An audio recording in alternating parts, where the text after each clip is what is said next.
Hey guys. Oh jeez. Alright, I have kind of a really bad like cold right now and stuff, so please just excuse my voice for this video. Hopefully it'll be better by the time I make my next video in a couple days. Oh, by the way, the Questions Friday thing, I had something to do this Friday, so I couldn't do it, so it's just going to be continued next Friday. Actually, I went to go see Paul, so it wasn't really like a priority, but whatever. That's pretty good, by the way.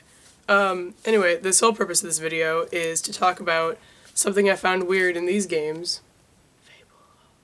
And these are my favorite games of all time. Like, Peter Molyneux is like my friggin' idol, who made these, by the way, if you don't know.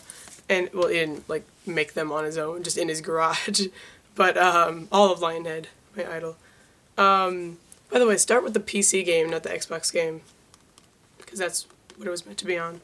Anyway, something weird that I found, when I was playing I was replaying the third game, which I pre-ordered back in October, so I, like, have been playing it since then. Not just once, I replay it, like, constantly. And, something I found weird is the gap between Fable 2 and Fable 3 is supposed to be, like, 50 years, or it's supposed to be exactly 50 years, and at the end of Fable 2, your person is about 28. Based on the fact that, like, you're about 8 at the beginning, then once you get to the gypsy camp, it's supposed to be, like, forwarded 10 years till you actually start to, like, go on your journey and you're not, like, a kid anymore. So you're, like, 18 years old. Then, once you go to the Spire, you're supposed to be in there for 10 years, so you're, like, 28. And we'll give them the benefit of the doubt saying that, like, from the Spire to the end of the game, like, it was less than a year's time passed. So then you're, like, 28-ish at the end of the game, if we're going, like, as young as is possible. And then 50 years later is supposed to be Fable 3. So you're 78 then. But your person from Fable 2 is supposed to be dead, like, before the beginning of Fable 3. We don't really know when they died, but it was, you know, sometime before you start your journey in Fable 3. At the beginning of Fable 3, you're, like, 18-ish. Your new character is, like, 18-ish. They might be, like, early 20s or, like, maybe younger teens than that, just around that area. I have no idea. They don't really reference how old you are, it's just kind of how old you look. Anyway, so the fact that you're, like, 18 then means that your mom, who would be 78 if they didn't die, or mom or dad, would be 60-ish when they had you. So no one has ever been able to sufficiently explain this to me. Did your person from Fable 2, 1, have weird 60-year-old sex, and then pop out a baby when they were 60?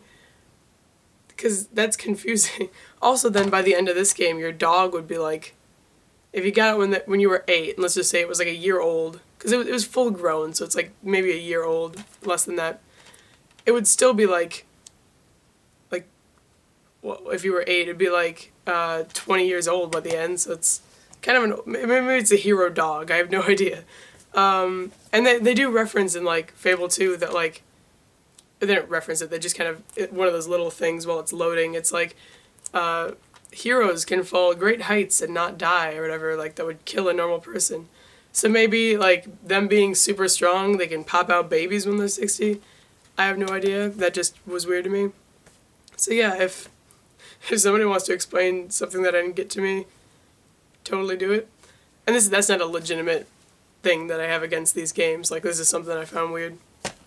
But I have actually written an entire kind of, I called it Letter to Lionhead, but it's more just kind of me ripping apart Fable 3. And all the little things I kind of found annoying with it, or, like, things that didn't really make better from Fable 2. And once again, my favorite, like, this is my favorite game of all time, and even with all its problems, it's still my favorite, but it has a lot of problems.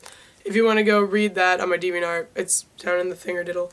And yeah, oh, and yeah, I did go to C2E2 last weekend and got this Hellboy toy, which is pretty sweet. The coolest thing about this is that the gun opens. Oh, it's so cool. You can't spin the barrel, though. I was like, oh. But, spin the barrel. I mean, spin the, you know what I mean. And I also got this book from the Side 9 Happiness guys that I got signed by Chris and Chase. And yeah, and they also drew me, and that's what that video was, the video before this, of them drawing me and my friends at C2E2. And that was really cool. If you like comics, just go to comic conventions as much as you possibly can, because it's like ridiculous how fun they are. And the whole time I was there, I was just thinking like anyone at my school who's not a nerd would just hate this, but we were just like having a cow. And I did take like hours of video there. And once I am able to edit videos, I'm going to put it all together in 1 or 2 videos for you guys. It should probably only be like one 10-minute video. I'm not going to make too many. And I do know which editing software I'm getting now. So I have to fix this. Which editing software I'm getting now. Once I have enough money, I'm going to get it. So yeah, I should have it by like maybe a month tops. So yeah, I will see you guys later. Oh, and the Question Friday video, I had some... Oh crap, I already talked about that. I am sick. Goodbye.